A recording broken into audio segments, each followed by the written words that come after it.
সুভাষচন্দ্র বসু বলেছিলেন যে অন্যায় আর মিথ্যার সঙ্গে আপোষ করার মতো নিকৃষ্টতম অপরাধ আর নেই।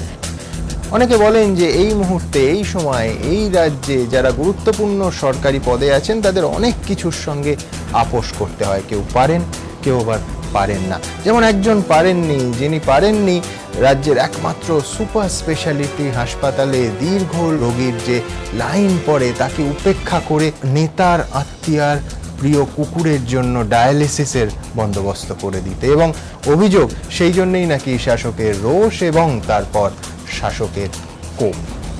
অনেকে রসিকতা করে এটাও বলছেন যে সবারই বোঝা উচিত যে মানুষের থেকে নেতার আত্মীয়ার কুকুরের মূল্য এ রাজ্যে বেশি। এই সমস্ত কিছু নিয়েই আমাদের এখনকার অনুষ্ঠান, আমাদের এবারের বিষয়।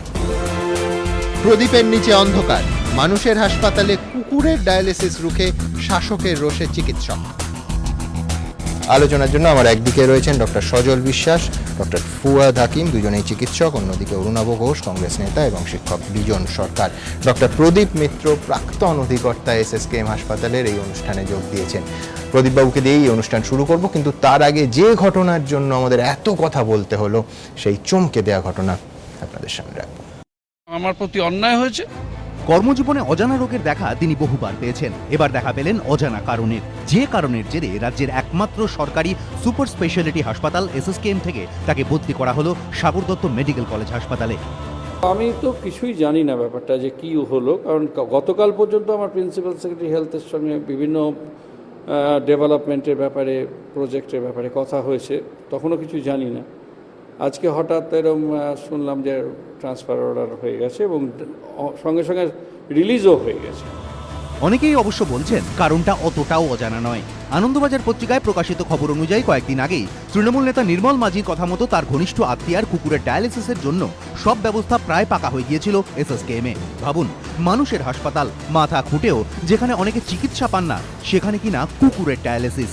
তবে এ তো আর যে সে কুকুর নয়, সর্বশক্তিমান চিকিৎসক নেতার ঘনিষ্ঠের কুকুর বলে কথা। রিলের কুকুরের জন্য বিপুল সম্পত্তি রেখে গিয়েছিলেন মালিক। यही है पन्नालाल जोहरी के वारिस, इनका नाम एंटरटेनमेंट है। আর এই পোষ্যের জন্য ডায়ালিসিস করার ব্যবস্থা করেছিলেন তার মালিকের প্রভাবশালী আত্মীয়, কিন্তু শেষমেশ তা হয়নি। তাই কি পোষ্যের ডায়ালিসিসে বাদ সাধতেই কোপে তৎকালীন অধিকর্তা? কোনো এই ধরনের পারমিশন আমি দিইনি অ্যাডমিনিস্ট্রেশন থেকে, এবং আমি জানতামও না এত দূর এইটা প্রসিড করছে।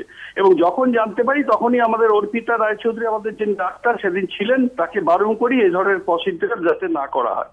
এবং অফিসিয়াল কোনো পারমিশনও আমি কোনোদিন দিইনি, সেগুলো তো আমার অজান্তেই ঘটেছে। আমি আটকে ছিলাম এবং নট অনলি দ্যাট, ডাক্তার অর্পিতা রায়চৌধুরীকে ফোন করে বলেছিলাম টেকনিক্যাল সমস্ত রকম গ্রাউন্ড দিয়ে ওটা যাতে বন্ধ করতে পারে। তবে অনেকে আবার অন্য গন্ধ পাচ্ছেন। তারা মনে করিয়ে দিচ্ছেন মদন মিত্রর অসুস্থতার অধ্যায়। গ্রেপ্তার হওয়ার পরই তিনি নাকি বুকে ব্যথা অনুভব করেছিলেন, কিন্তু কোনো পরীক্ষাতেই মেলেনি অসুস্থতার তেমন কোনো উপসর্গ। এই পরিস্থিতিতে মদন মিত্রকে ছেড়ে দেওয়ার সিদ্ধান্তের কথা ঘোষণা করেছিলেন প্রদীপ মিত্র। এখন মন্ত্রী এমনি স্টেবল আছেন এবং এক্ষুনি আর কিছু পরীক্ষা নিরীক্ষা করা হবে না বলেই সিদ্ধান্ত হয়েছে। তো আপাতত তাকে ছেড়ে দেওয়ার সিদ্ধান্ত বোর্ড বোধহয় নিচ্ছেন। তাই মিত্রর মিত্র না হওয়াতেই কোপ না তো? আমি তো সুস্থ ঘোষণা আর অসুস্থ ঘোষণা করার লোক নয়। ডাক্তার যারা দেখছেন তারা যা যা রিপোর্ট দিচ্ছেন, আমরা তো তার উপর অ্যাডমিনিস্ট্রেশন লেভেল থেকে খবরদারি করতে পারি না। যদিও বদলি সত্ত্বেও অনর প্রদীপ মিত্র জানিয়েছেন তিনি সাগর দত্ত মেডিকেল কলেজে যাবেন না। স্বেচ্ছা অবসর চেয়েছেন, না পেলে আদালতে যাবেন।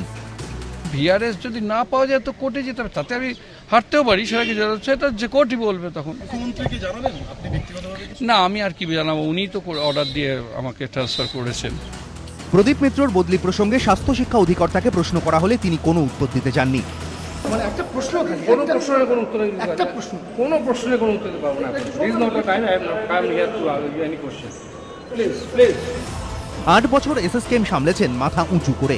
বাকি জীবনটাও আনুগত্যের জেরে মাথা হেঁট করে নয়, উঁচু করেই বাঁচতে চান এই প্রবীণ চিকিৎসক। কৃষ্ণেন্দু অধিকারী ও রাজর্ষি দত্তগুপ্ত, এবিপি আনন্দ। ডক্টর মিত্র, আপনাকে দিয়ে শুরু করব। যারা বলছেন রুটিন বদলি, আমি বলবো, আমি জানি না আপনি জানেন কিনা যে এই মুহূর্তে কেউ যদি ওয়েবসাইটে যান এসএসকেএম এর, সেখানে ডিরেক্টর হিসেবে এখনো আপনার নাম এবং আপনার মোবাইল নাম্বারই দেয়া আছে। রুটিন বদলিতে একটা প্রস্তুতি লাগে।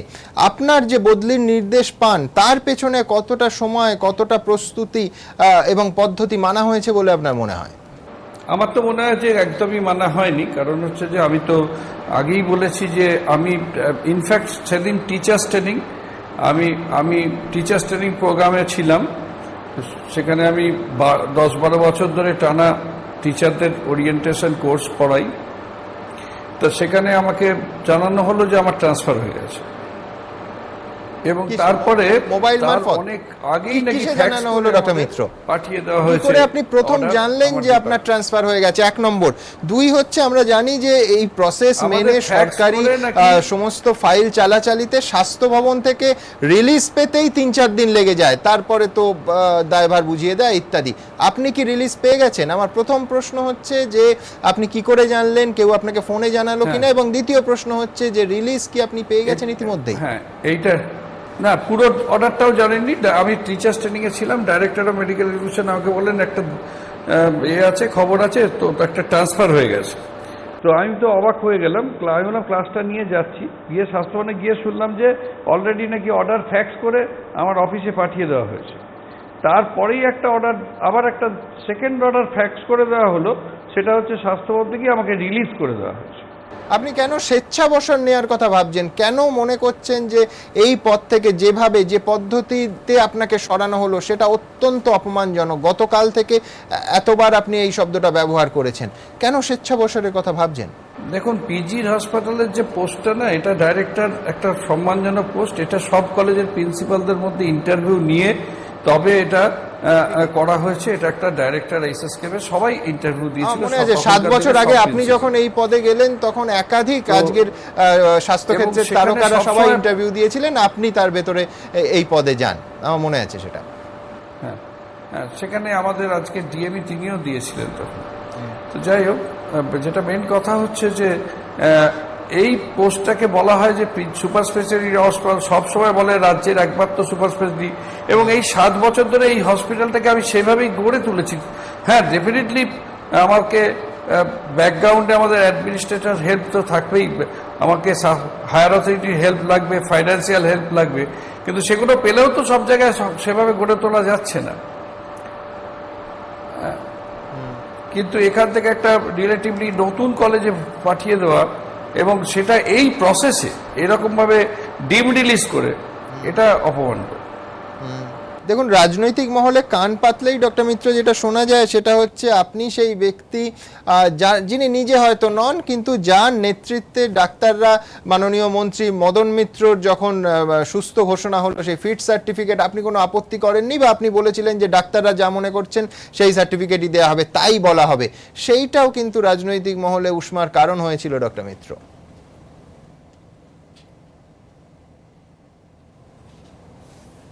কোনো কারণে যোগাযোগ বিচ্ছিন্ন হয়ে গেছে। আমি আসবো, তার আগে অরুণাবোধা, এই যে ঘটনাটা, মানে এর আগে একদিকে একজন মন্ত্রী একটা কেবিন নিয়ে আছেন এবং তার মনোমতো রিপোর্ট দিতে হবে, তাকে অসুস্থ দেখাতে হবে, মানে আমি বলছি যে কতটা চাপ। অন্যদিকে মানুষের হাসপাতাল, রাজ্যের সব থেকে বড় সরকারি হাসপাতাল, গালভরা কথা, সুপার স্পেশালিটি হাসপাতাল, বন্দোবস্ত হচ্ছিল, উদ্যোগ নেওয়া হয়েছিল। আমি একটা জায়গায় মানে একমত হতে পারছি না। নির্মল মাঝির প্রতি আমার শ্রদ্ধা বেড়ে গেছে, কুকুরদেরও শ্রদ্ধা বেড়ে গেছে। কুকুররা মানে সসম্মানে তাকে ল্যাজ নাবিয়ে আর কি যাচ্ছে, অভিবাদন করছে। এত বড় কুকুর প্রেমিক আমি দেখিনি। মানে স্বাভাবিক, কুকুরশ্রী যদি হয় তো একটা পদবিও পেয়ে যেতে পারেন, পদ্মশ্রী, কুকুরশ্রী মমতা ব্যানার্জি কাল হয়তো দিতে পারেন। যেটা হচ্ছে, তোমরা অনেক কিছুই জানো না, এটা আজকেই ঘটনা ঘটেছে। অরুণ সিং, এ তো আছে ডাক্তাররা, অত বড় ডাক্তার, পৃথিবী বিখ্যাত ডাক্তার, একজন চাইল্ড স্পেশালিস্ট, সে পিজিতে বাচ্চাদের যে ডিপার্টমেন্টটা সেটা তার হাতে তৈরি করা, তাকে সাগর দত্ত পাঠানো হলো। সাগর দত্ত কি হসপিটাল? তো আমি বলছি কি দুর্নীতি এই গভর্নমেন্ট করেছে। যখন শিশু বিভাগই ছিল না, আমরা প্রতিপক্ষ অনুষ্ঠান করেছি। এবার শোনো, এটা একটা, এবং তখন ইউপিএ টু গভর্নমেন্ট, তখন কেন্দ্র সরকার একটা প্রজেক্টে তাকে চাইলো, স্টেট দিল না। স্টেট দিল, বললো মমতা ব্যানার্জি বললেন he is a great doctor, therefore he can not be relieved. সুতরাং সাগর দত্ত নেই, যেখানে শিশু বিভাগই নেই, মানে ভিন্ডিকটিভের। এবং অরুণাবোধার যে পুরুলিয়া মডেল ডক্টর সিংহের সৃষ্টি, সেটা গোটা পৃথিবীতে এখন মানে স্বীকৃতি দিয়েছে। ওকে রিসেন্টলি আফ্রিকায় ইয়ে করেছে যে বাচ্চাদের, পাহাড়ি বাচ্চারা কেন কোমরটা জোর বেশি হয়, এরকম করে মানে কোলে তোলার ব্যাপারটাও কিভাবে নিতে হয়। যাই হোক,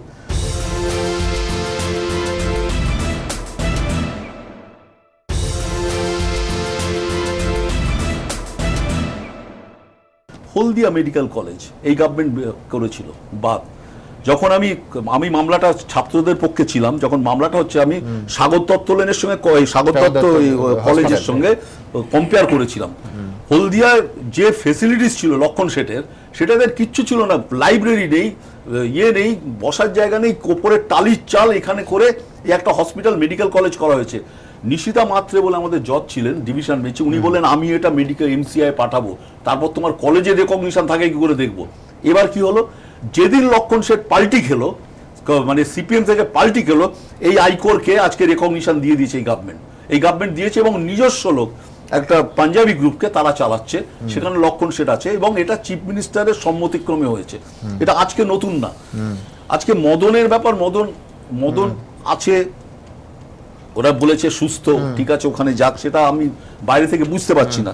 কিন্তু দিদার এই ব্যাপারগুলো, এই যে VRS, আমি জানি একজন কি বলে আসানসোলের ডাক্তার, মানে আমার কাছে রেগুলার লোক আসছে, সরকারি চাকরি করতে চাইছে না বলে এত অপমান। সেকেন্ডলি তুমি কয়েকদিন আগে খবরের কাগজেও দিয়েছে যে কোথায় কোথায় ডাক্তার নেই, যেখানে 4-6টা ডাক্তার থাকার কথা সেখানে নেই, মেডিকেল কলেজ নেই, আপনাদের এই ইন্টেনসিভ কেয়ারের যে ভেন্টিলেশনের লিস্টের দরকার নেই ওনার। মানুষ ব্যক্তিগত অভিজ্ঞতা থেকে জানেন যে কি পরিকাঠামোর মধ্যে এই ডাক্তারদের কাজ করতে হয়। অপমান, ডাক্তারের অপমান। এই যে ভদ্রলোক বললেন ডিরেক্টর ছিলেন, তাকে বদলি করে দিল, এটা তুমি আমি বুঝবো না। একটা ধরো ডাক্তার, হাইকোর্টের চিফ জাস্টিসকে যদি বলো ভাই কালকে তোমার, আমাদের হয় কি, এটা ইয়ে তো হয় যে ভাই দিল্লি হাইকোর্ট বা এলাহাবাদ হাইকোর্টের লোককে সিকিম পাঠিয়ে দিল 2টো জজ, এটা কিন্তু ডিমোশন আমরা ভাবি।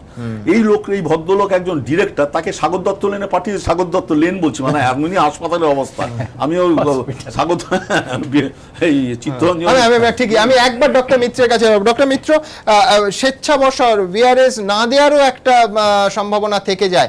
আপনি আপনার জীবনের এতগুলো গুরুত্বপূর্ণ বছর প্রাইভেট প্র্যাকটিস করলেন না, সরকারি পরিকাঠামো সরকারকে দিলেন, সরকারি কাজ করলেন, কোনোভাবে মামলা করার, নিজের পাওনা গন্ডার ক্ষেত্রে বা অনুমতির ক্ষেত্রে মামলা করার কথা ভাবছেন যদি কোথাও আটকে যায়? হ্যাঁ, হ্যাঁ, যদি না দেওয়া হয়, আমার ডিপ্রাইভড হই। আমি 33 বছর চাকরি করেছি সরকারের, এবং সমস্ত রকম ডিগনিটি নিয়ে, এবং সমস্ত রকম আমার সার্ভিস ক্যারিয়ারে কোনোদিন কোনো কোশ্চেন হয়নি। সেখানে তো আমি আমার পাওনাটা পাবো, কারণ হচ্ছে নন প্র্যাকটিসিং পোস্টে শেখেছি চিরকাল, তো ন্যাচারালি আমার তো সরকারের ঘরেই সব টাকা করবেন। ডক্টর মিত্র, আপনাকে বলি, আমি এই গভর্নমেন্টকে দেখেছি তো, না আপনি যেটা ফেস করবেন, শুনুন, যেটা ফেস করবেন, এরা চাইবে আপনি রেজিগনেশন দিন, সারা জীবনের যে কামাইটা, গ্র্যাচুইটি, প্রভিডেন্ট সবকিছু আপনার চলে যাবে। VRS এরা দেবে না, আমি জানি, কারণ এরা নতুন আইন করেছে, জোর করে VRS দেবে না। যে কোনো সৎ ডাক্তার যাদের বিরুদ্ধে এই ধরনের মানে পদক্ষেপ নেওয়া হচ্ছে, তারা যে মুহূর্তে VRS দিচ্ছে না, বলে রেজিগনেশন দিয়ে চলে যান।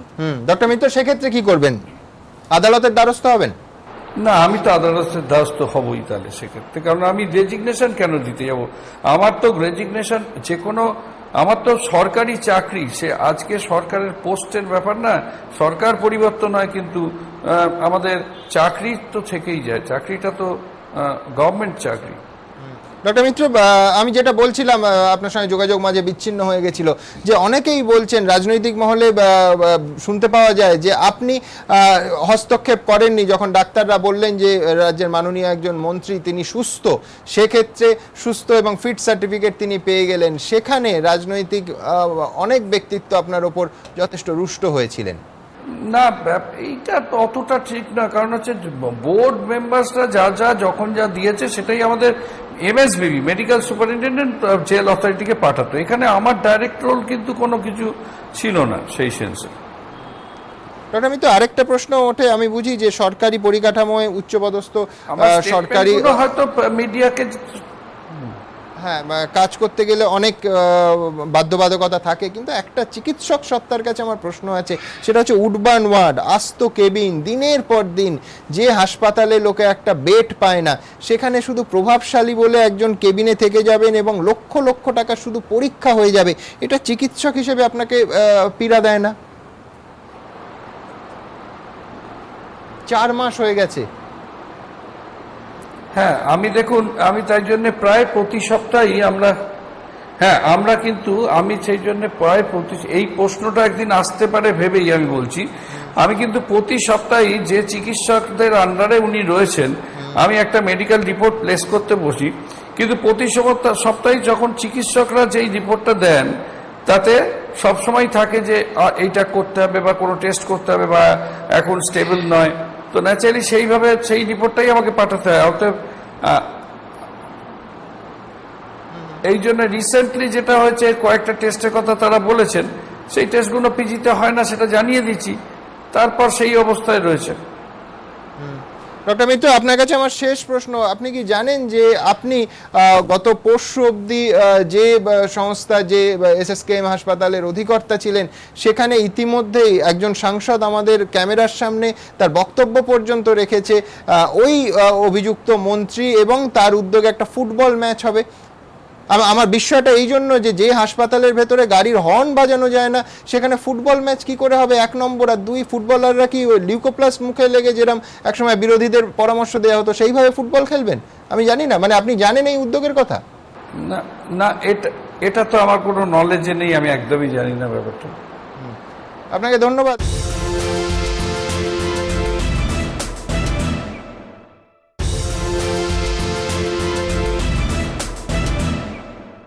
আমি দ্রুত দর্শকদের দেখাতে চাইবো যে যেটা নিয়ে একেবারে হাস্যরসের সৃষ্টি হয়েছে এবং সবাই হয়তো হেসে উড়িয়ে দিতেন যদি না এই বক্তব্য একজন সাংসদ স্বীকার করে নিতেন এবং যথেষ্ট গর্বের সঙ্গে এই উদ্যোগকে সামনে আনতেন। তিনি প্রাক্তন ফুটবলার প্রসূন বন্দ্যোপাধ্যায়। ঠিক কি বলেছেন তিনি, কি সেই উদ্যোগ মন্ত্রী এবং সাংসদের, দেখুন। তিনি জেলে, তিনি হাসপাতালে, এবার তিনি মাঠেও। তিনি আর কেউ নন, ক্রীড়ামন্ত্রী মদন মিত্র। সবকিছু ঠিকঠাক চললে আগামী মহালয়ার দিন এসএসকেএম এর মাঠেই হতে চলেছে ক্রীড়ামন্ত্রী একাদশ বনাম প্রসূন বন্দ্যোপাধ্যায় একাদশ প্রীতি ফুটবল ম্যাচ। হ্যাঁ, ঠিকই শুনেছেন, ক্রীড়ামন্ত্রী একাদশ। ভাবছেন নিশ্চয়ই হাসপাতালে থাকা মন্ত্রী মাঠে কি করে যাবেন? এই প্রশ্নের জবাব পেতে হলে ফিরে যেতে হবে সোমবার, যেদিন মদন মিত্রর স্বাস্থ্যের খোঁজ নিতে এসএসকেএম এর উডবার্ন ওয়ার্ডে গিয়েছিলেন তৃণমূল সাংসদ তথা প্রাক্তন ফুটবলার প্রসূন বন্দ্যোপাধ্যায়। সূত্রের খবর, কথার ফাঁকে মন্ত্রী তাঁর দলীয় সতীর্থকে বলেন, প্রসূনদা দেখুন, এখানে একটা ভালো মাঠ আছে। মাঠ দেখার পর তৃণমূল সাংসদ বলেন, আরে এই মাঠে তো আমি পুরস্কার দিয়েছিলাম। উনি হতাশ কণ্ঠে মন্ত্রী বলে ওঠেন, এই মাঠ তো আর সেই মাঠ নেই। এরপরই মন্ত্রী তৃণমূল সাংসদকে জানান এসএসকেএম এর তরফে এই মাঠ পরিষ্কার করে ফের খেলার উপযুক্ত করে তোলা হচ্ছে। তখনই ডেকে পাঠানো হয় সেই কাজের দায়িত্বপ্রাপ্ত ইঞ্জিনিয়ারকে। তারপর সেই ইঞ্জিনিয়ারকে সঙ্গে নিয়ে মাঠ পরিদর্শনে যান প্রসূন। এসএসকেএম এর মাঠ সাফাইয়ের কাজকর্ম দেখে নানা পরামর্শ দেন তৃণমূল সাংসদ। এমনকি গোলপোস্টের সাইজ ঠিক কতটা ছোট হবে তাও বলে দেন। মন্ত্রীর মনে ধরেছে যে মাঠ তা কি আর এমনি যেতে দেওয়া যায়? তাই তৃণমূল সাংসদের সিদ্ধান্ত, মহালয়ার দিন এখানেই হবে ক্রীড়ামন্ত্রী একাদশ বনাম প্রসূন বন্দ্যোপাধ্যায় একাদশ প্রীতি ফুটবল ম্যাচ। হ্যাঁ করে কেমন আছো না আছো? হ্যাঁ ভালো আছি, যেরকম বলে আমি ভালো আছি, বিন্দাস আছি। বললো একটা মাঠ হচ্ছে যে দেখবে, তুমি একটু অ্যাডভাইস করবে কোথায়? বলি সামনেই। হ্যাঁ না, দেখুন একটা প্রসূন ম্যাচ, যেহেতু আমি খেলোয়াড় একাদশ, আরেকটা একাদশ মদন মিত্র ক্রীড়ামন্ত্রী, তো ক্রীড়ামন্ত্রীর জায়গায় প্লেয়াররা খেলবে। গৌতম, পিন্টু থেকে আরম্ভ করে বাইচুং, বিভা, কি বলে বাসুদেব, এরা খেলুক। একটা মোহনবাগান একটা ইস্টবেঙ্গল জার্সি করবো, সুন্দর করে করবো। যা শুনে অনেকেই বলছেন, বুঝি এলেম হীরক রাজার দেশে। রক্তিম ঘোষ, এবিপি আনন্দ, কলকাতা।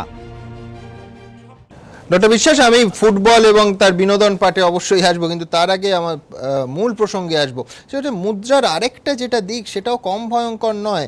বিরোধীরা বলছে যিনি পদে এলেন তিনি এই যে নেতার আত্মীয়ের কুকুরের ডায়ালিসিস করেননি বলে কোপে পড়ছেন ডাক্তারবাবুরা, সেই নেতারই নির্দেশ অক্ষরে অক্ষরে পালন করেছেন কোরপান খুনের মামলায়, যেখানে অভিযুক্ত খুনের মামলায় অভিযুক্ত হবু ডাক্তাররা শুধুমাত্র সেই দলের, শাসক দলের সংগঠন করেন বলে, নেতার ঘনিষ্ঠ বলে যথাসাধ্য সাপোর্ট দিয়েছেন। বিরোধীদের অভিযোগ, মানে আমি বলছি দুটো দিকই একই পক্ষপাত দুষ্ট একটা সিস্টেমের দিকে ইঙ্গিত করছে।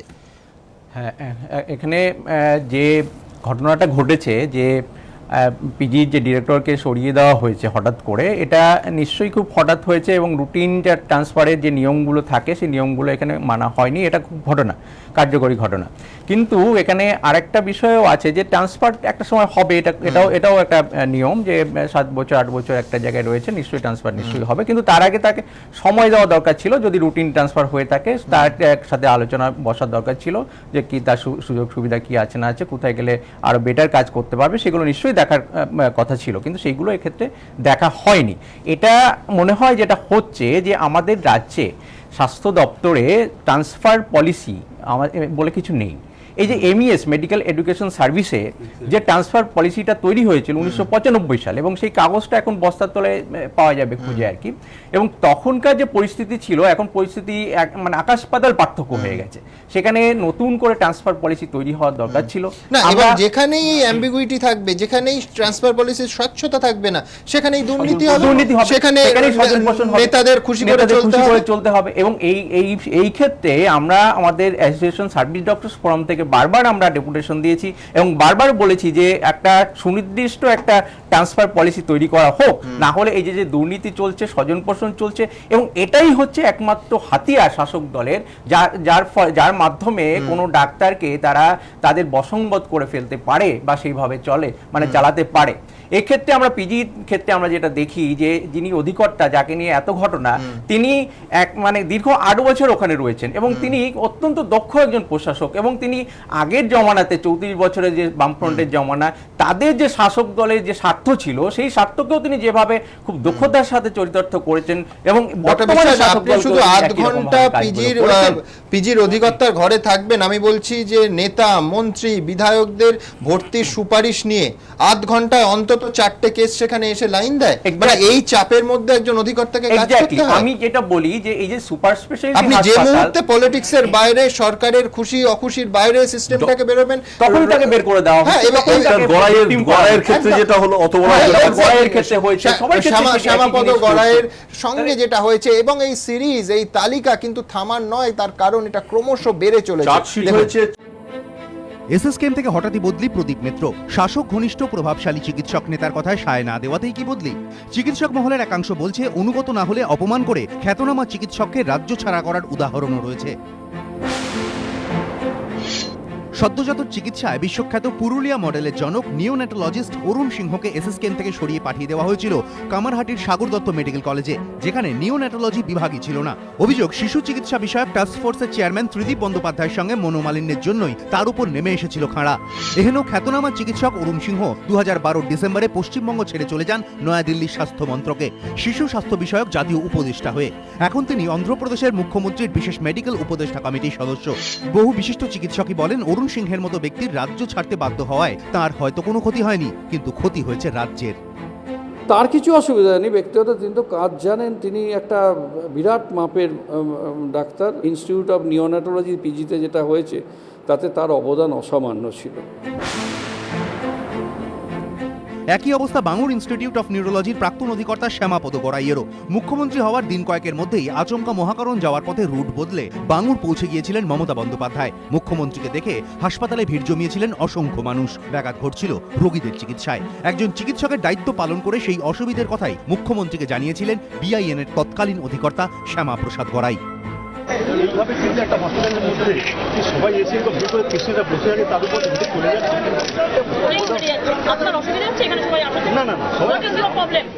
তারপর প্রথমে তাকে শোকজ, পরে সাসপেন্ড, আজও বহাল তার সাসপেনশন। গত বছর উত্তরবঙ্গ মেডিকেল কলেজের অধ্যক্ষ এবং জলপাইগুড়ির মুখ্য স্বাস্থ্য আধিকারিককেও সাসপেন্ড করা হয়েছিল। উত্তরবঙ্গে এনসেফ্যালাইটিসের প্রকোপের দায় কার্যত গোটাটাই চাপিয়ে দেওয়া হয়েছিল তাদের ওপর। এছাড়া অভিযোগ, শাসক দলের নেতাদের আমল না দেওয়ায় কোপ পড়েছে কলকাতা মেডিকেল কলেজের সার্জারি বিভাগের প্রধান মৃত্যুঞ্জয় মুখোপাধ্যায়ের ওপর।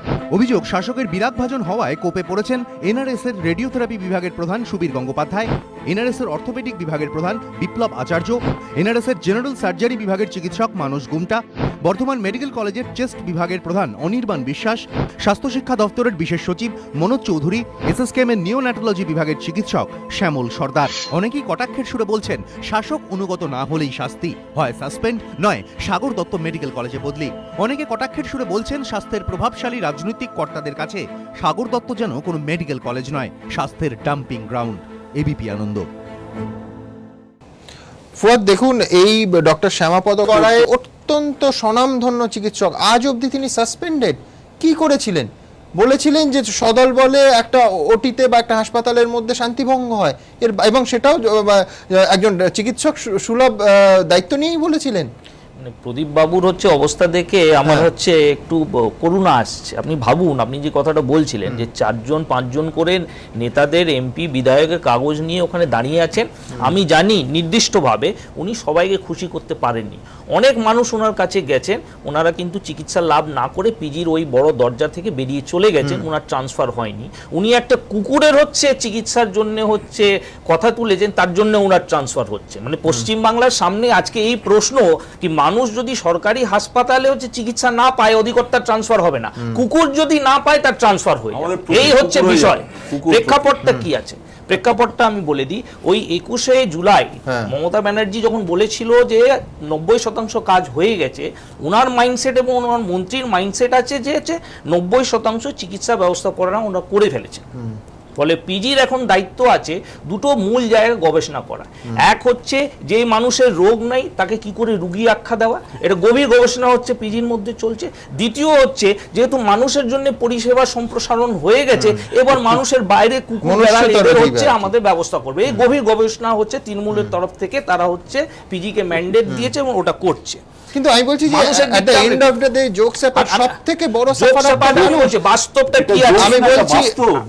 আমি বলছি যে একজন নিউরোসার্জন বলছেন যে আমি সকালে গিয়ে দেখা করতে পারবো না, তার কারণ সকালে 8-10 জন রোগী আছেন যাদের অপারেশন করতে হবে। ডক্টর গড়াই বাস্তবটা বলে দিচ্ছি, আজ অবধি সাসপেন্ডেড।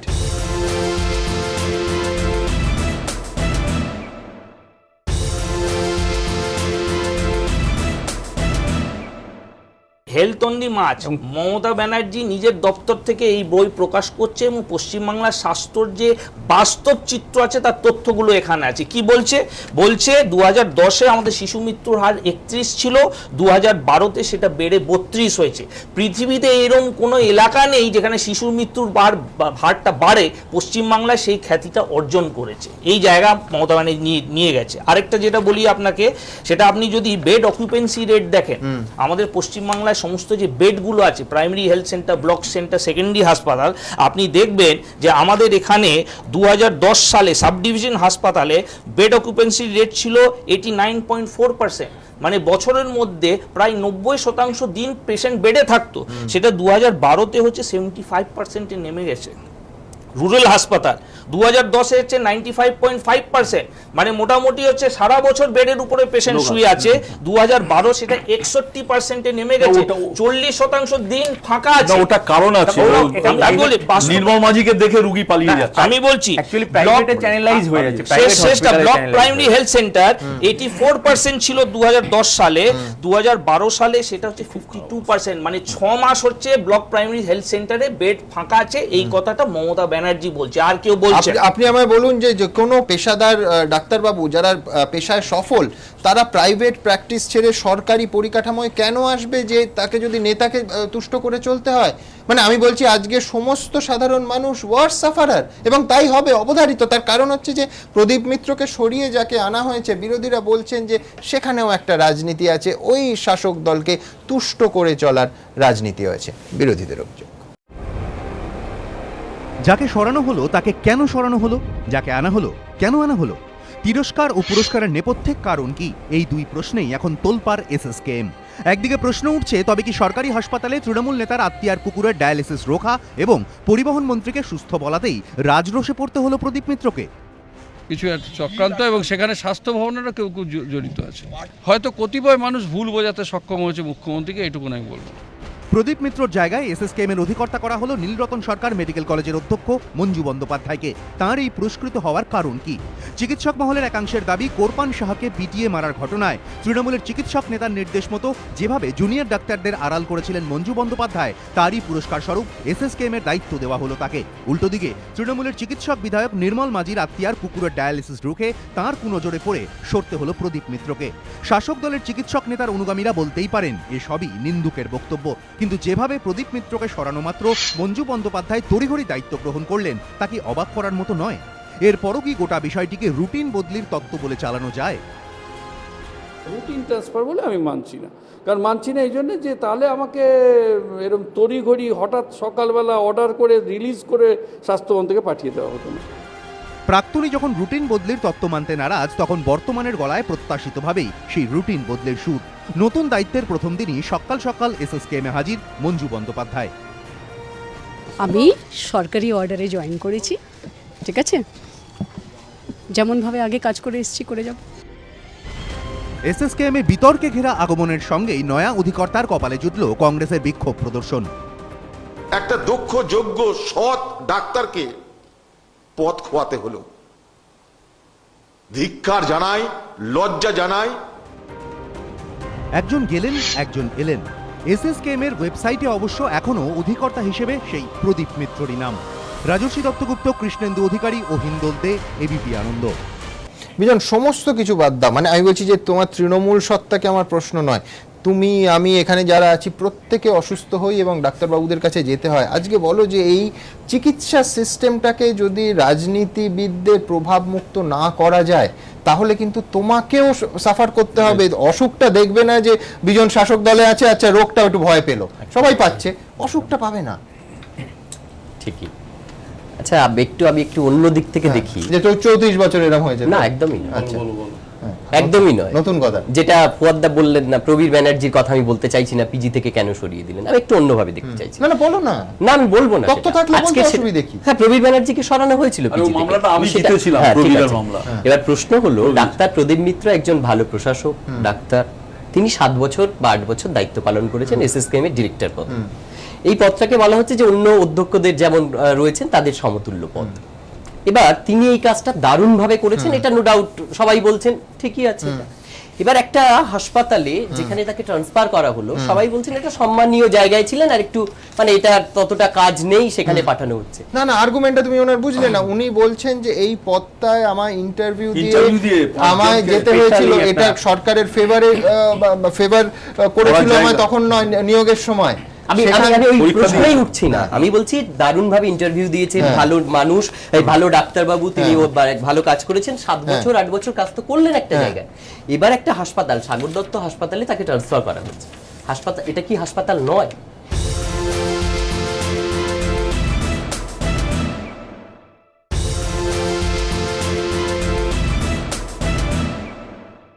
তিনি এই চ্যালেঞ্জটাও নিতে পারতেন যে সরকার আমাকে এখানে পাঠাচ্ছেন সুপার স্পেশালিটি হাসপাতাল থেকে, আমি এই হাসপাতালটাকেও দারুণ জায়গায় নিয়ে যেতে পারি। তুমি আমায় তার আগে একটা কথা বলো, প্রেসিডেন্সি কলেজের ছেলেকে আইআইটি ছেলেকে আমি আসবো, আমি ডক্টর মিত্রের ইগোর জায়গায় যাচ্ছি না, আমি বলছি তুমি 6 মাসে আমায় একটা ট্রান্সফার বলো যেখানে টিচার্স ট্রেনিং প্রোগ্রামে একজন আছেন, তিনি জানছেন স্বাস্থ্য ভবন থেকে তড়িঘড়ি তাকে রিলিজ করে দেওয়া হচ্ছে, এবং মানে আমি বলছি যে এই তৎপরতা কেন? এটা তো প্রসেস মেনে করলে। আমি বলছি ডক্টর প্রদীপ মিত্রের যদি প্রসেসটা মেনে হতো, ডক্টর প্রদীপ মিত্র তো বলতে পারতেন না, কোনো আর্গুমেন্ট দিতে পারতেন না। আমি বলছি প্রসেসের যে কথা, যে প্রসেসের কথাটা উঠছে সেটা মানা হয়েছে কি মানা হয়নি সেটা নিয়ে প্রশ্ন, তাই তো? অবশ্যই প্রশ্নটা যদি সেটা নিয়ে হয় সেটা না, এবং সময়টা যে মুহূর্তে তিনি ডায়ালিসিস করার ক্ষেত্রে সায় দিলেন না, যে মুহূর্তে তিনি মন্ত্রীকে আনফিট, তিনি নিজে বলেছেন আমি কোনো এই বিষয়ে জানতামই না, আমি কোনো রেফার করিনি, মানে পারলে লিখে দিতে হয় আগামী 200 বছর ওনার হাসপাতালে থাকতে হবে। ডাক্তার মিত্র কিন্তু বলেছেন আমি এই বিষয়ে কোনো রেফার করিনি, আমি এই বিষয়ে জানতাম না, তুমি নিজে বললেন কিন্তু তুমি একটা এবার প্রশ্ন হলো অরুণাবদা, প্লিজ আমি একটু বলি, অরুণাবদা যে কথাটা বলছিলেন প্রেসিডেন্সি কলেজের কথা বা এখন বিশ্ববিদ্যালয় রয়েছে, বলছি পড়াতে পাঠালে সবাই যারা ডাক্তারি করেন বা যারা শিক্ষকতা করেন কলেজে এবং এই হাসপাতালগুলোতে, তাদের প্রত্যেকের একটা অভিপ্রায় থাকে আমি ভালো জায়গায় যাব। একজন 7 বছর 8 বছর করলেন প্রেসিডেন্সি কলেজ আগে যখন ছিল, তখন এই কিছু মানুষ এখান থেকে ওখানে যাবে আর ওখানেই আসবে, এই জিনিসটা ঠিক নয়। সবাইকে ভালো জায়গায় দিতে হয়, কিন্তু আমি বলছি সম্মানটা যারা প্রাইভেট প্র্যাকটিস কোটি কোটি টাকা, আমি এটা বলতে পারেন যে ভালো জায়গায় এখানে দেওয়া হবে না, কিন্তু সাগর দত্ত হাসপাতালের সঙ্গে এসএসকেএম হাসপাতালের তুলনা করা যায় না। 5 থেকে 6 বছর যারা সময় ব্যয় করে চিকিৎসক হচ্ছেন, পেশাদারি, মানে আমি বলছি প্রাইভেট প্র্যাকটিস করলে লক্ষ লক্ষ টাকা মাসে কামাতে পারবেন, তারা সরকারকে যখন পরিষেবা দিচ্ছেন বছরের পর বছর, আমি বলছি তোমায় থাকার পর সেখান থেকে রাজনীতি তো করতে আসছেন না, আমি বলছি তো সেখানে সেই প্রসেসটা ফলো করতে সরকারের কি অসুবিধা? যদি প্রশ্ন ওঠে আমি আপনার সঙ্গে একমত যে মহিলা মহিলা এলেন, তিনি কি পরীক্ষা দিয়ে এলেন? দুটো তো প্রশ্ন ইন্টারভিউর মাধ্যমে এলেন। ইন্টারভিউ হয়েছে, আমি দেখাবো। হ্যাঁ, এখানে যাকে নিয়ে আসা হলো, হ্যাঁ, তার পিছনে একটা রাজনীতি খোঁজার চেষ্টা করছে। না না, তাকে অভিনন্দন, কিন্তু ইন্টারভিউটা কোথায় হলো আমায় বলো না। তাকে অভিনন্দন, তিনি নতুন দায়িত্ব নিয়েছেন, মঞ্জু দেবীকে অভিনন্দন জানাচ্ছি, বেস্ট উইশেস। তুমি আমায় বলো যে মঞ্জু দেবীর কোথায় ইন্টারভিউ হলো, কোন ইন্টারভিউ হয়েছে? ইন্টারভিউ হয়নি, এটাকে বলা হয়েছে, যেটা বলা হয়েছে মানে পিজি ডিরেক্টর, আমি বলছি যখন এই কথাটা বলা হলো, আর একটু আগে যে প্রশ্ন উঠছিল যে কোথাও কোনো কাজ করা হচ্ছে না, ব্লক হাসপাতালগুলো ফুয়াদ্দার একটু ঘুরে দেখা ভালো, ব্লক হাসপাতাল, মহকুমা হাসপাতাল, জেলা হাসপাতাল, হাসপাতালে ওদের নাম আছে ডিরেক্টর। না না, আপনারা ওদের নাম ডিরেক্টর, ওদের নাম একটা চিকিৎসা পরিষেবা এই 4 বছরের সময়, এটা যদি স্বীকার করতে আমি অস্বীকার করলে কিছু বলার নেই। একটা ছোট জিনিস জিজ্ঞেস করছি, 1 মিনিট। ধরো ডিরেক্টরের পদটা, এটা তো অ্যাডভার্টাইজমেন্ট করেই ভরা উচিত ছিল। ধরো প্রেসিডেন্ট ডিরেক্টরের পদে বলা হচ্ছে অন্য কলেজের অধ্যক্ষের সঙ্গে সেম পোস্ট বলে না। আমার মনে হয় যে এই সরকার মনে করে যে রুটিন ডক্টর মিত্রকে রুটিন ট্রান্সফার করা হয়েছে, দ্যাট ইজ ফাইন, কিন্তু তার জায়গায় যিনি এলেন তার রুটিন মানার কোনো প্রয়োজন নেই। আমার প্রশ্নটা কেন, তো আমার প্রশ্ন তোমায় কেন রুটিন আমি বলছি, কেন বলছি না, মানে ইন্টারভিউ কোথায় হয়েছে, ইন্টারভিউ কোথায় হয়েছে, মানে হ্যাঁ কি ইন্টারভিউ বিজন আর্গুমেন্ট করবে যুক্তি দিয়ে। তুমি ডক্টর মিত্রকে, আমি মেনে নিলাম তোমার যুক্তি, ডক্টর মিত্রকে রুটিন মেনে পাল্টানো হয়েছে, ডক্টর মিত্রের জায়গায় যে মঞ্জু দেবীকে বসানো হয়েছে, না না না না না, আমি মেনে নিলাম তো তোমার ওই যুক্তি। আমার শুধু বলো যাকে রিক্রুট করা হলো, লোকেও সুযোগ দেওয়া হোক, যাকে রিক্রুট করা হলো কোন ইন্টারভিউ মানা হয়েছে, কোন ইন্টারভিউ মানা হয়েছে? আমি বলছি কথা হয়নি, আমি যাকে সরালাম রুটিন মেনে সরালাম, রুটিন মেনে একজনকে এখানে আর তিনি 8 বছর আগে 7 বছর আগে তো ইন্টারভিউ কম্পিটিশন ফেস করে ওই পদে এসেছিলেন, তাহলে তার জায়গায় যিনি আসবেন তিনি কেন রাজনৈতিকভাবে মনোনীত হবেন? কেন এটাকে রাজনীতি? অবশ্যই, কারণ একজন অধ্যক্ষ ছিলেন, তিনি এখানে এসএসকেএম এর ডিরেক্টর পদে গেলেন, সেটার পিছনে রাজনীতি। তার কারণ হচ্ছে ডক্টর মিত্রকে তো রাজনৈতিকভাবে মনোনয়ন করা হয়নি, তাকে ইন্টারভিউ দিয়ে পেশাগতভাবে 5 জন 7 জন অত্যন্ত যোগ্য মানুষকে পিছিয়ে তিনি ডিরেক্টর হয়েছিলেন। তার জায়গায় কেন পলিটিক্যাল রিক্রুটমেন্ট হবে? এই এসএসকেএম এর রোগীরা, গোটা রাজ্যের রোগীরা এই প্রশ্ন তুলবেন এই সরকারের কাছ থেকে? আপনি এটাকে পলিটিক্যাল যখন বলছেন, যখন পলিটিক্যাল বলছেন, এটাকে না কেউ বলছে না, কিন্তু আমি বলছি একজনকে আমি সরালাম নাকি নিয়ম মেনে, নাকি দাবি করলাম আর আরেকজনকে সুযোগ দিলাম কাজের, নিয়মটা না মেনে। বিস্ময়কর এই প্রশ্ন আমাদের রইল, এবং সরকারের আশা করি যে সাধারণ মানুষের এই প্রশ্নের জবাবটা অন্তত দয়া করে পদাধিকারীরা দেবেন। আমাদের ছোট্ট একটা বিরতির সময় হয়ে গেছে, বিরতির পর পশ্চিমবঙ্গের গর্বিত হওয়ার আরেকটা জায়গাও বাকি ছিল। আমরা জানতাম না যে চন্দন চোরাচালানেও এই রাজ্যের রাজনীতিবিদ এবং এই রাজ্যের মাননীয় বিধায়কের নাম আসতে পারে। অভিযোগ কতটা সত্য সে প্রশ্ন ভিন্ন, কিন্তু এখনো পর্যন্ত রাজ্যের তরফে কি তদন্ত হয়েছে কেন্দ্র সরকারের নোট নবান্নতে পৌঁছানোর পর, সে প্রশ্ন তুলছেন রাজ্যের মানুষ। ছোট্ট একটা বিরতির পর সেই বিষয়ে আলোচনা আসবে।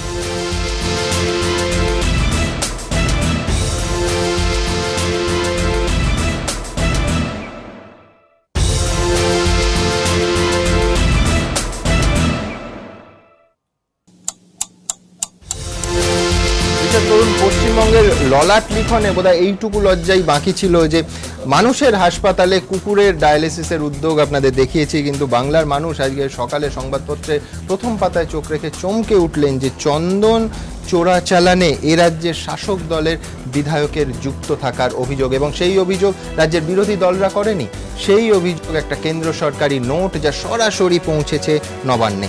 রসিকজনেরা বলছেন এটা হচ্ছে বঙ্গের বীরাপ্পান যোগ, কিন্তু রসিকতার অংশটুকু বাদ দিলে যেটা থাকে সেটা কিন্তু কোনো রাজ্যের বিষয় নয়, রাষ্ট্রের সুরক্ষার সঙ্গে যুক্ত। আমাদের দ্বিতীয় পর্বের বিষয়, বঙ্গে এলো বীরাপ্পান, চন্দনে হাত পোড়ালেন চম্পামারি। আলোচনার জন্য আমার এই মুহূর্তে স্টুডিওর একদিকে রয়েছেন ঋতব্রত বন্দ্যোপাধ্যায়, সিপিএম সাংসদ, আছেন সুখবিলাস বর্মা, কংগ্রেস বিধায়ক, অন্যদিকে রিতেশ তিওয়ারি, বিজেপি নেতা, এবং অধ্যাপক দেবনারায়ণ সরকার। ওদের কাছে আসবো, কিন্তু সকালে আনন্দবাজার পত্রিকায় প্রকাশিত যে খবর নিঃসন্দেহে বাঙালিকে চমকে দিয়েছে, সেই খবরে চোখ রাখবো। অনেকেই কটাক্ষ করে বলছেন এ রাজ্যে বোধহয় এবার এটাই দেখতে বাকি ছিল, সন্ত্রাস, সংঘর্ষ, জঙ্গি যোগের পর এবার চন্দন দস্যু। তবে এই দস্যু বীরাপ্পান নন, অন্য কেউ। আনন্দবাজার পত্রিকায় প্রকাশিত প্রতিবেদন অনুযায়ী কালচিনের তৃণমূল বিধায়ক উইলসন চম্প্রমারির নাম এবার জড়িয়ে গেল চন্দন কাঠ চোরাচালানের সঙ্গে। আনন্দবাজার পত্রিকায় প্রকাশিত প্রতিবেদন অনুযায়ী স্বরাষ্ট্রমন্ত্রক সূত্রে জানা গিয়েছে 19 এপ্রিল অন্ধ্র পুলিশের একটি দল হাসিমারায় তল্লাশি চালিয়ে সৌন্দ্রারা রাজেন নামে এক কাঠ মাফিয়াকে গ্রেফতার করে। একই দিনে তামিলনাড়ুতে ধরা পড়ে রাজেন ঘনিষ্ঠ সার্ভানন। দুজনকে জেরা করে পাওয়া তথ্য অন্ধ্র পুলিশ পাঠায় কেন্দ্রকে। সেই রিপোর্টের ভিত্তিতে তদন্ত করে কেন্দ্রীয় স্বরাষ্ট্রমন্ত্রক নোট পাঠিয়েছে পশ্চিমবঙ্গ সরকারকে, যাতে তৃণমূল বিধায়ক ছাড়াও তাঁর বাবা সুবিন চম্প্রমারি, জয়গার শ্যাম বিশ্বকর্মা ও মিরিকের প্রেম লামা সহ কমপক্ষে 6 জনের নাম রয়েছে বলে পুলিশ সূত্রে দাবি। এদের প্রত্যেকের বিরুদ্ধেই রক্তচন্দন চোরাচালানে মদত দেওয়ার অভিযোগ আনা হয়েছে। যদিও তৃণমূল বিধায়ক উইলসন চম্প্রমারির অভিযোগ, তাঁর ভাবমূর্তি কালিমালিপ্ত করতেই রাজনৈতিক ষড়যন্ত্র করা হয়েছে।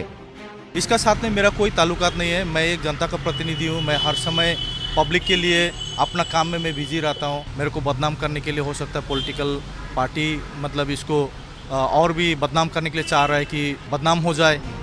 আনন্দবাজার পত্রিকায় প্রকাশিত প্রতিবেদন অনুযায়ী অন্ধ্র পুলিশের এক কর্তার বক্তব্য, মায়ানমারের নাগরিক রাজেন বছর 10 ধরে দক্ষিণ ভারতে ঘাঁটি গেড়েছিল। সেখান থেকেই চালাচ্ছিল চোরাচালানের ব্যবসা। সম্প্রতি সে আস্তানা গেড়েছিল কালচিনির এক ডেরায়। সেখান থেকে তাকে গ্রেফতার করে পুলিশ। আনন্দবাজার পত্রিকায় প্রকাশিত প্রতিবেদন অনুযায়ী কেন্দ্রের রিপোর্টে বলা হয়েছে, চেন্নাই ও দক্ষিণের বিভিন্ন শহরগঞ্জ থেকে চোরাই চন্দন কাঠ সড়কপথে উত্তরবঙ্গে পাঠানো হতো। মাল খালাসের জায়গা ছিল হাসিমারা বায়ুসেনা হাসপাতাল মোড় লাগোয়া মধ্য সাতালি গ্রাম। এরপরে আসতো মজুদের পালা। কেন্দ্রীয় নোট অনুযায়ী চম্প্রমারির এলাকাভুক্ত মেচি বস্তিতে সুপারি গাছ দিয়ে ঢেকে রাখা হতো চোরাই চন্দন কাঠের স্তূপ। সেখানে এমন 10-15টি গুদামের হদিশও মিলেছে বলে সূত্রের খবর। প্রতিবেদন অনুযায়ী কেন্দ্রীয় গোয়েন্দাদের ইঙ্গিত, শাসক দলের বিধায়কের প্রতিপত্তির সুবাদে বন দপ্তর তো বটেই, স্থানীয় পুলিশ বা প্রশাসনও সব দেখে চোখ বুজে থাকতো। আনন্দবাজার পত্রিকায় প্রকাশিত প্রতিবেদন অনুযায়ী সন্ধ্যার সময় সিমেন্ট বোঝাই ছোট ট্রাকে চেপে চন্দন কাঠ রওনা দিত ভুটানের ফুনসিলিংয়ে। যাত্রাপথের নিরাপত্তায় বহাল থাকতো বিশেষ বাইক বাহিনী। সূত্রের খবর, যারা এলাকায় বিধায়কের লোক বলেই পরিচিত। কেন্দ্রীয় স্বরাষ্ট্রমন্ত্রক সূত্রে দাবি, ফুনসেলিংয়েই হাত বদল হয় চালান। ভারতীয় এজেন্টদের জায়গায় আসে ভুটানের এজেন্টরা। তবে ভুটানেই ইতি নয়। রিপোর্টে দাবি, ভুটান থেকে রক্তচন্দন যেত তিব্বতে। এত কাণ্ড ঘটে গেল, অথচ এই রাজ্যের পুলিশ কিছুই জানে না। প্রতিবেদন অনুযায়ী নবান্নের পুলিশ কর্তাদের বক্তব্য, দক্ষিণ ভারত থেকে চোরা পথে আসা চন্দন কাঠ যে কালচিনি হাসিমারায় মজুত করা হচ্ছে, সে ব্যাপারে পশ্চিমবঙ্গের গোয়েন্দা পুলিশ আইবি একাধিকবার প্রশাসনকে রিপোর্ট দিয়েছে। তবে এক্ষেত্রে দিল্লি যেভাবে শাসক দলের বিধায়কের দিকে আঙুল তুলছে, তেমন কোনো ইঙ্গিত আইবির রিপোর্টে পাওয়া যায়নি। এবিপি আনন্দ। ঋতব্রত, সোশ্যাল মিডিয়াতে রসিকতা খুব চলছে যে চম্প্রমারি কি পশ্চিমবঙ্গকে চম্বল করে ছাড়বেন, কিন্তু ইস্যুটা হচ্ছে কোটি কোটি টাকার। চীনে 1 টন রক্তচন্দন কাঠের দাম হচ্ছে 10 কোটি টাকা। সেই রুটে পশ্চিমবঙ্গ, এবং আমি বলছি যে খুব স্বাভাবিক যে রাজনীতিবিদরা, প্রভাবশালীরা যুক্ত থাকলে পুলিশ সেই বিষয়ে যথেষ্ট আলগা হবে এবং সেখান থেকে একটা চমৎকার রুট বেরিয়ে যাবে আন্তর্জাতিক সীমানা হয়ে। আমি বলছি রাষ্ট্রের সুরক্ষার প্রশ্ন তো এখানে যুক্ত। কতটা সিরিয়াস তদন্ত হবে? তদন্ত হবে কি হবে না সে তো ভবিষ্যৎই বলবে, কিন্তু ভয়ঙ্কর ব্যাপার হচ্ছে এই যে উইলসন চম্প্রমারি, যে তৃণমূল কংগ্রেসের বিধায়ক, এই তৃণমূল রাজ্যে তো এসব দুর্নীতি, বিরোধীদের আক্রমণে সব চলছে। তৃণমূলের নাম প্রতিদিন ওপর থেকে নিচ অব্দি তাতে আছে। কিন্তু এই যে আন্তর্জাতিক ঘটনা, এটা তো প্রথম ঘটনা নয়। এর আগে তো আন্তর্জাতিক ষড়যন্ত্রে নাম জড়িয়ে গেছে। সন্ত্রাসবাদী সংগঠন বাংলাদেশে জামাতে ইসলামী, তাদের সাহায্য করার অভিযোগ রয়েছে তৃণমূল কংগ্রেসের সাংসদ ইমরানের নাম বিরুদ্ধে। এবং এখানে এই যে আজকে এবং যা দেখা গেল, ইমরান অবশ্য বারবার অস্বীকার করেছেন। ঠিক আছে, অস্বীকার তো চম্পামারিও করছেন, একইভাবে অস্বীকার করছেন। কিন্তু একটা জিনিস আমার যখন দেখালেন আপনারা, যে খবরটা বেরিয়েছে সেই খবরটাকে যখন ভিজুয়ালাইজ করা হলো, এই যে সিমেন্টের এতে লুকিয়ে নিয়ে যাওয়া হচ্ছে, সঙ্গে বাইক বাহিনী রয়েছে। এই বাইক বাহিনী যদি খেয়াল করেন, গোটা রাজ্যে এই বাইক বাহিনী মানেই হচ্ছে তৃণমূল কংগ্রেস। এই বাইক বাহিনী দাপিয়ে বেড়াচ্ছে। সে মানুষকে আক্রমণ করা হতে পারে, বিরোধীদের কণ্ঠরোধ করা হতে পারে, বা এখানে এই চোরাচালানে মদত দেওয়ার জন্য এই বাইক বাহিনীকে ব্যবহার করা হচ্ছে। এবং যে সেটআপটা যা দেখা যাচ্ছে, যে সবাই তো জানেন, আপনি উল্লেখও করলেন চন্দন কাঠের কি বিপুল পরিমাণ দাম। 10-12টা গুদাম চলছে, এবং কোথায় চলছে? তার এলাকাভুক্ত জায়গায়। এবং সব থেকে গুরুত্বপূর্ণ কথা, রাজ্যের পুলিশ প্রশাসন সবাই জানে এখন যে তৃণমূল কংগ্রেস তাদের হুকুম ছাড়া সে পুলিশ প্রশাসন নড়তে পারবে না। তৃণমূলের বিরুদ্ধে ব্যবস্থা নিলে কি হবে সবাই জানে। তুমি বলছো যে যে ট্র্যাডিশনে একের পর এক আইন শৃঙ্খলার ঘটনা ঘটছে এবং পুলিশ প্রশাসন চুপ করে বসে আছে, ঠিক সেই ট্র্যাডিশনে তার সুযোগ নিয়েছেন, নাম জড়িয়ে গেছে চম্পামানির। আর এই মানে এই যা দেখা গেল যে হিউজ কারবার, এবং যেটা যাচ্ছে ওই নিচে যারা ধরা পড়েছে সেখান থেকে শুরু করে একদম আন্তর্জাতিক বাজারে আন্তর্জাতিক চোরাচালান, মানে তৃণমূলের সে মন্ত্রী জেলে আছেন, অভিযোগ উঠছে, একদিকে সন্ত্রাসবাদীদের সাহায্য করার অভিযোগ উঠছে, এখন চোরাচালানের অভিযোগ উঠছে।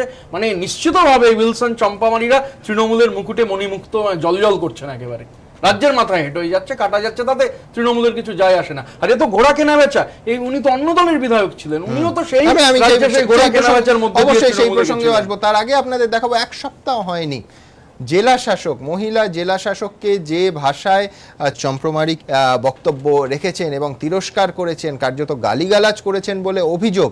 বিশ্বাস করুন, অন্তত টেলিফোনে উনি যে শব্দবন্ধগুলো ব্যবহার করেছেন, আমরা সেই শব্দবন্ধ টেলিভিশন চ্যানেলে পরের দিন দেখাতে পারিনি।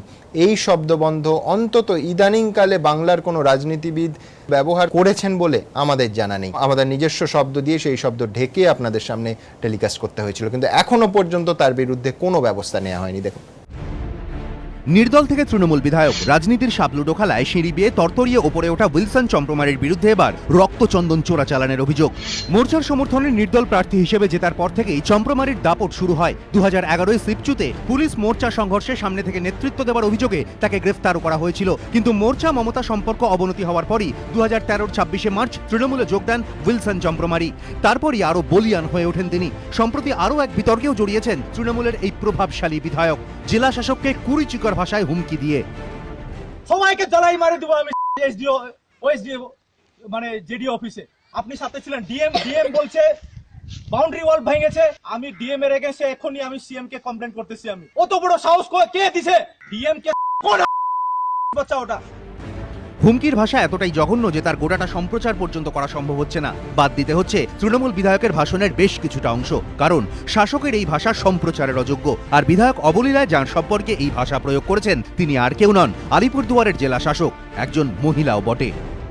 ডিএম এর এগেইনস্টে এখনই আমি সিএম কে কমপ্লেইন করতেছি। আমি অত বড় সাহস কে দিছে? ডিএম কে কোন বাচ্চা ওটা? যা শুনে অনেকেই বলতে বাধ্য হয়েছেন, জনপ্রতিনিধির মুখে এ কোন ভাষা? প্রকাশ্যে দাঁড়িয়ে একজন আইএএস অফিসার সম্পর্কে এমন মন্তব্য করার আগে কি তার রুচিতেও বাঁধেনি? তাও আবার কি কারণে? আলিপুরদুয়ারের জয়গায় সরকারি জমি থেকে দখলদারদের হটাতে অভিযান শুরু করেছে জেলা প্রশাসন। তারই প্রতিবাদে 11 জুন পঞ্চায়েত সমিতির মাঠে এই সভা করেন কালচিনের তৃণমূল বিধায়ক। সেখান থেকেই উগরে দেন বিষ। তবে চারিদিকে ছিছি পড়ে গেলেও তৃণমূল বিধায়কের গলায় কিন্তু এতটুকুও অনুতাপ নেই। पहले तो पब्लिक का मेरे को बड़ा दुख लगा, तो ये तो स्वाभाविक है, वहाँ गुस्सा होने का तो बात ही है, उसमें परिस्थिति ऐसा था। এহেন কীর্তিমান চম্প্রমারির বিরুদ্ধেই এবার চন্দন কাঠ চোরাচালানের অভিযোগ। এবিপি আনন্দ। রীতা, শিবচুতে পুলিশ আক্রান্ত হয়, এই মামলায় এই বিধায়ককে তখন অবশ্য তৃণমূল কংগ্রেস করতেন না, তাকে গ্রেফতার অবধি করা হয় এবং তারপরে যখন মোর্চার সঙ্গে মমতা বন্দ্যোপাধ্যায়ের দূরত্ব হচ্ছে সেই সময় এই দিকে ঝাঁপ দেন 2013 থেকে। আমি বলছি যে এই রকম একজন গ্রেফতার হওয়া বিধায়ককে একবারও কোনো পুলিশি প্রশ্নের মুখে, পুলিশি তদন্তের মুখে, পুলিশি জেরার মুখে পড়তে হবে? কি মনে হয় তোমার? সে তো মমতা ব্যানার্জির উন্নয়ন যে ধারা, সেই ধারায় নিজেকে ভাসিয়ে দিয়েছেন, তারপরেও তাকে পুলিশের সামনে পড়তে হবে, এটা তো অদ্ভুত প্রশ্ন করছেন আপনি। যারা দেখছে তারাও কিন্তু হাসবে এইসব প্রশ্ন করলে, কারণ ও তো জানে যে কেন যেতে হবে। এই ধরনের কাজকর্ম অ্যাকচুয়ালি মমতা ব্যানার্জির এই উন্নয়নটাকে অন্ধ্রপ্রদেশ এবং তামিলনাড়ুর পুলিশও যারা আছে ওখান থেকে বসে ষড়যন্ত্র করছে, তারা এই উন্নয়নটা দেখে তারাও বিস্মিত হয়ে গেছে। সেই কারণে তামিলনাড়ুতে, চেন্নাই আর হায়দ্রাবাদে বসে ষড়যন্ত্র করে তৃণমূল কংগ্রেসের এই বিধায়ককে ফাঁসানোর জন্য এই ষড়যন্ত্রটা তৈরি করা হয়েছে। আমি উইথ আ সিরিয়াস নোট, আমি অভিযোগ পাঠটা বাদই দিচ্ছি। আমি বলছি যে ভাষায় একজন জনপ্রতিনিধি কথা বলেন যেটা টেলিকাস্ট করা যায় না, মানে আমি বলছি যে কোনো পাবলিক প্লেসে, মানে আমি এইখানে আপনাদের চারজনের সামনেও শোনাতে পারবো না, তারপরে দলের তরফ থেকে তাকে একবারও সতর্ক করা হয়েছে, একবারও প্রকাশ্যে ভৎসনা করা হয়েছে? কি বার্তা যাবে নেতাদের কাছে যে এইটাই ঠিক? আমি ধরে নিচ্ছি যে উনি মহিলা ডিএমকে নয় অন্য কাউকেও বলছিলেন, এই ভাষায় একজন পাবলিক প্লেসে দাঁড়িয়ে জনপ্রতিনিধি কথা বলবেন? যে ভাষাটাতে যে শব্দচয়ন মানে তার মুখে এসছে, বলা যায় না কোনোদিন সেই শব্দটা হয়তো মুখ্যমন্ত্রীর উদ্দেশ্য তিনি বলে ফেলবেন, কারণ অভ্যাস তো এইভাবে থাকে। তো আজকে ডিএমকে বলেছেন, কালকে সিএমকে বলবেন, কিন্তু ডিএম এর ক্ষেত্রে কিছু হয়নি, সিএম এর ক্ষেত্রে হলেও হতে পারে। আর বলবেনই না বা কেন?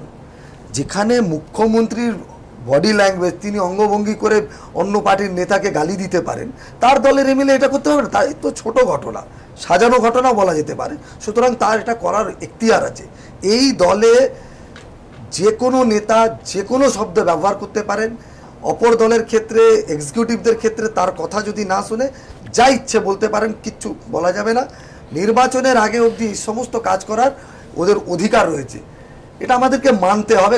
কোনো উপায় নেই। এটা নিয়ে আলোচনা তখন হতো যদি এটা শোনার পর শাসক দলের নেতা নেত্রীদের মধ্যে এটা তাদের বিবেক জাগত, তার বিরুদ্ধে ব্যবস্থা নিত। এবং এই ক্ষেত্রে রিতেশ, তুমি মানবে যে অভিযোগটা অত্যন্ত গুরুতর, তার কারণ আমি বললাম যে কোটি কোটি টাকার ব্যবসা হচ্ছে, এবং এখানে শুধু ভারতবর্ষ নয়, রাজ্য নয়, মানে আমি একটা লাইন আন্তর্জাতিক অপরাধ। ঋতব্রত বলছিল যে ইমরান মানেন, এক্ষেত্রে তিনিও মানেন। ইমরানকে যেদিন তিনি এমপি পদের নমিনেশন দিচ্ছেন, তৎকালীন হোম সেক্রেটারি অনিল গোস্বামী নবান্নতে ছুটে এসেছিলেন যাতে একে না করা হয়, বিভিন্ন রিপোর্ট নিয়ে। তখন মমতা বন্দ্যোপাধ্যায় ভেরি মাচ ইউপিএতে ছিলেন। তারপরেও শুধু ভোটে জিততে হবে এটাকে মাথায় রেখে তাকে তিনি এমপি করেছেন।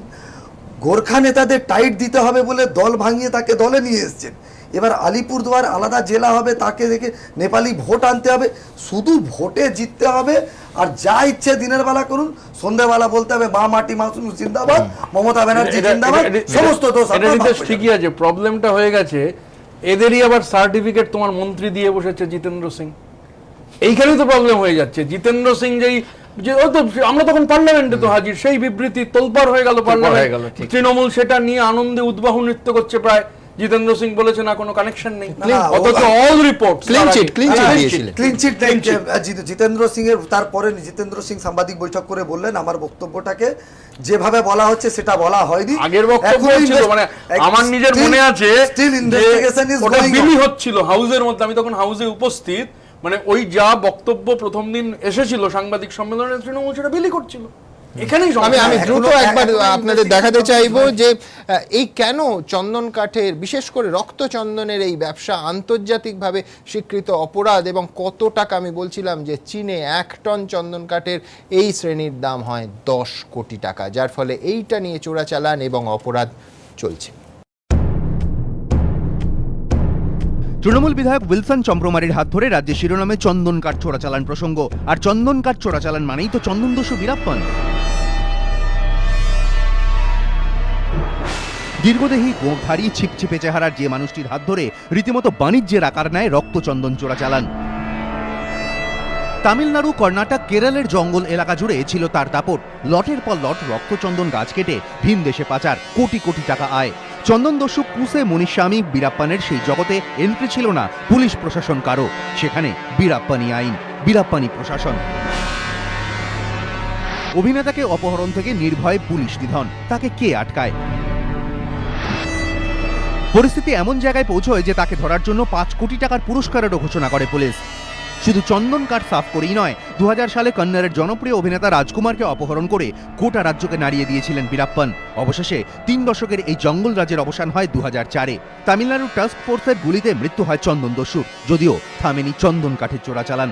আজও মাঝে মধ্যেই খবর আসে রক্তচন্দন উদ্ধার হওয়ার কিংবা পুলিশের গুলিতে চন্দন কাঠ পাচারকারীদের মৃত্যুর। যেমন সম্প্রতি পাচারকারী অভিযোগে এনকাউন্টারে 20 জনকে মারে অন্ধ্রপ্রদেশ পুলিশ। কিন্তু কেন পাচারকারীদের এই চন্দন প্রেম? বন দপ্তর সূত্রে খবর, চীনে লাল চন্দন বা রক্তচন্দনের বাজার দর খুব ভালো। প্রতি টন কাঠ প্রায় 10 কোটি টাকায় বিক্রি হয়। টন প্রতি কমপক্ষে 15 থেকে 20 লক্ষ টাকা রোজগার হয় পাচারকারীদের। আর এত বিপুল টাকার গন্ধ যেখানে, সেখানে বীরাপ্পনদের ভিড় যে থাকবে তা তো বলাই বাহুল্য। এবিপি আনন্দ। রাজনৈতিক মদতে এই ধরনের আন্তর্জাতিক চোরাচালান হচ্ছে, মানে আমি বলছি যে তৃণমূল বাদ দিন, চম্প্রমারি বাদ দিন, বিষয়টা অত্যন্ত গুরুত্বপূর্ণ। সে তো ঠিকই কথা যে আমরা ওই এলাকার মানুষ, কাজে জানতাম চোরা কারবারি, চোরাচালান হয় এই যে কাঠের, মানে আপনার কি বলবো, শাল, সেগুন, এই সমস্ত দামি দামি কাঠের। কিন্তু এই যে চন্দন কাঠ কিভাবে আসবে, এটা তো সত্যি প্রথম যারা বললেন যে বিস্মিত হওয়া ছাড়া উপায় নেই। হ্যাঁ, আর সবচেয়ে বড় কথা যে এই যে ভদ্রলোক চম্প্রামারি খুব শান্তশিষ্ট স্বভাবের, যা হয় ট্রাইবালদের যা দেখি আমরা আর কি, খুব শান্তশিষ্ট স্বভাবের, ওয়েল মিনিং, আমাদের সঙ্গে কথাবার্তা যা হয় তাতে, কিন্তু আসলে তো ছোঁয়াচে রোগ। রোগটা ছোঁয়াচে। না আমি তো ওনাকে তৃণমূলে গেলেই ভিডিও ফুটেজে যে হ্যাঁ। শব্দগুলো বলেছেন কোন শান্ত না, না, সে তো আমি সেটাই ওয়েল বলছি। বিহেভ লোক, মানে মানে আমি বলছি উচ্চারণ হবে না। আমি তো আপনি ভাবতে চেষ্টা পারি না। করলে আমি স্ক্রিপ্ট করে দিব, আপনি বলতে পারবেন আমি তো না। ভাবতে পারি না যে আপনারা যেভাবে বলছেন, যে কথাগুলো বলেছে ওখানে, সে এইভাবে যে একজন চম্প্রামারির মতো লোক এইভাবে বলতে পারে, আমি ভাবতে পারি না। না আমার ভাবনার কি বলবো অভাব, হয়তো আমার হয়তো কল্পনাটা অতদূর যাচ্ছে না। কিন্তু এতে একটা জিনিস ক্লিয়ার হয়ে যাচ্ছে, সেটা হচ্ছে তৃণমূলের সংস্পর্শে আসার যে কুদোষ, যে দোষ যেটা, সেটা ও পেয়ে বসেছে। আপনি বললেন, উনি বললেন যে কেউ কন্ডেম করেছে কিনা, কেউ এই নিয়ে কি করেছে কিনা। কে কন্ডেম করবে? অনুব্রতকে কে কন্ডেম করে? হ্যাঁ, তারপরে আপনার না আপনাদের সময় MP, বলেছে, সন্তোষ পাঠক বলেনি, পুলিশ আরে, কোটা না এইসব মুশকিল বলে ব্যাপার, ওইসব কথা বলে না, না, এইসব কার কথা সময় বলে হয়েছে তো, না, না, আমি কি আমি বলছেন থাকলে কেন? না না এগুলো কার সময় হয়েছে? না, না, এটা ছেড়ে দিন, না, না, ছেড়ে দিন, report কার চেয়েছে সময় তো। হয়েছে? কই, না, আমি ওদের সময় আমি যদি হয়ে এটাকে থাকে, support চন্দন করছি কাঠের না, আমি চোরা চালানি justify হয়নি তো। করছি না। চন্দন কেন কাঠের নেবো চোরা আমি? চালানি তো হয়নি আমি ওদের নিচ্ছি সময়। না। কেন বলছেন? এটা report না, শোনো। নিয়ে বসে আছে, report চেয়েছে। নিয়ে বসে আছেন কেন তো। কেন justify করছি না? আমি কখনো justify কেন? করছি না। এইসব সুমন কথা বাবু, বলছেন কেন করবো? না কিন্তু আমি বলছি সব থেকে বিপজ্জনক দায়িত্বটা কোনটা নিয়ে না, না, জানেন? না, তবেই এই দায়িত্বটা। দায়িত্ব নিচ্ছি না। আরে, চেয়েছে, ওর কাছে এখনো সময় আছে। আসলে না, না, আমি দায়িত্ব নিচ্ছি না। আসলে হ্যাঁ। তৃণমূলের যারা সাপোর্টার, মানে দেবনারায়ণ বাবু, তিনি হচ্ছেন একজন উচ্চশিক্ষিত মানুষ, অধ্যাপক ছিলেন। তার যদি এরকম কুযুক্তি হয়, তাহলে বাকিগুলোর কি হবে? এবং বাকিগুলোর এই জন্যই এরা পেয়ে বসেছে। তৃণমূল কংগ্রেস করতে পারলে, করতে পারলে সবই। আমার সময় একেবারে শেষ। আমি দ্রুত দেখবো আমার এই পর্যায়ে বক্তারা কে কি বললেন।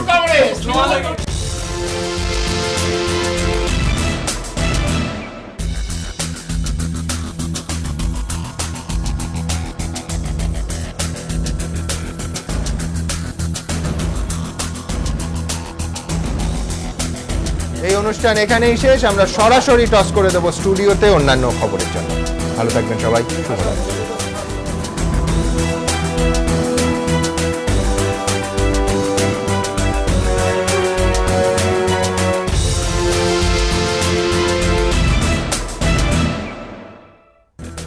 Powered by Subhash Bose institute of hotel management, সকল ক্যারিয়ারের সেরা ঠিকানা। সহযোগী নিবেদক captain 600 EQR, stronger, safer, super safer, এবং NHIT polytechnic college Durgapur, pioneer in diploma engineering education.